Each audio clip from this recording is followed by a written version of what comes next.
Happy Pride Month. So I'm going to be doing a couple of unboxings from LGBTQ plus owned tea companies.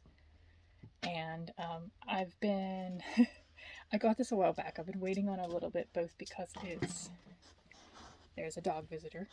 This is Silky. She says hi. All right, can you sit down? You go sit down? Yeah, get your toy. Go sit down. There you go.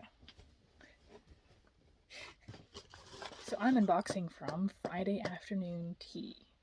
I actually got told about this place a long time ago by somebody because they were very interested in the fact that the owner has an unusual kind of synesthesia. So they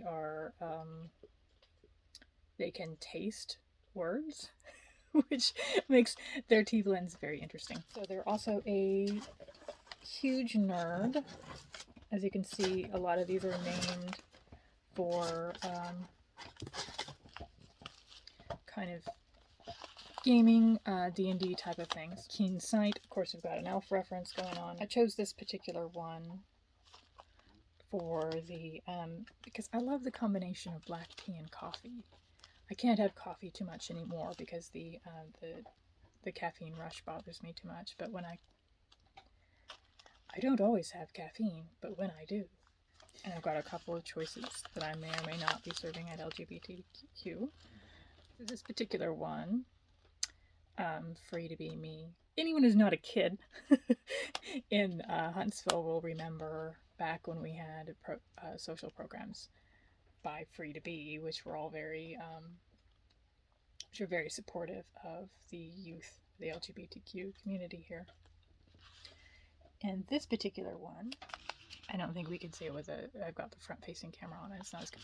But it has little shiny sprinkles of pink and blue, representing the trans flag. And a percentage of these purchases go to the Transgender Education Network of Texas. I do want to say real quick, a lot of these, I did a very quick search about what was still available. A lot of these are out of stock right now, either because they were spring teas that I got, or just because we're hitting Pride Month and there's a whole bunch of stuff, and there's small tea companies are all struggling with tariff changes and trying to keep teas in stock without going bankrupt. But there's plenty, so you may not be able to find the exact ones that I ordered, but stick a pin in it, bookmark that, come back to it later when it comes back in stock, and there's plenty of great stuff that is available on the website. Fate Control, which is a game reference, but I 100% got this because it has glitter and rainbow sugar in it. It's totally... This is my decision-making process for this.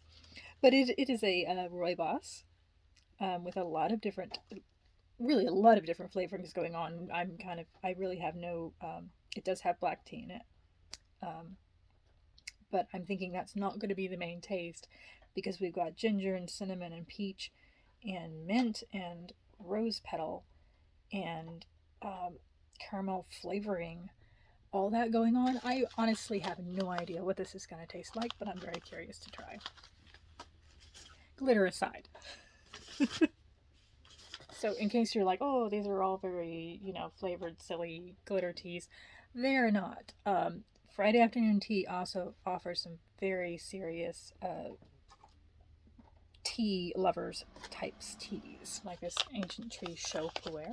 I really love the mini Bing Cha, which literally means tea cake, which is how most black teas used to be processed like this. But today Puer is still pressed tightly into these bricks, and you can either chip off pieces of it, or you can have put this whole little mini cake in and brew it, and the adorability factor comes out there. And the other serious one I got is a water sprite oolong. I have never had the oolong. That type of oolong that comes in this cake like this.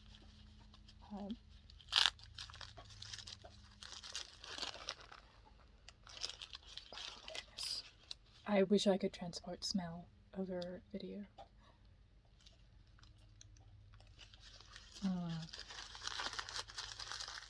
You know, half my videos are just me smelling things and then going, that's what you show up for, right?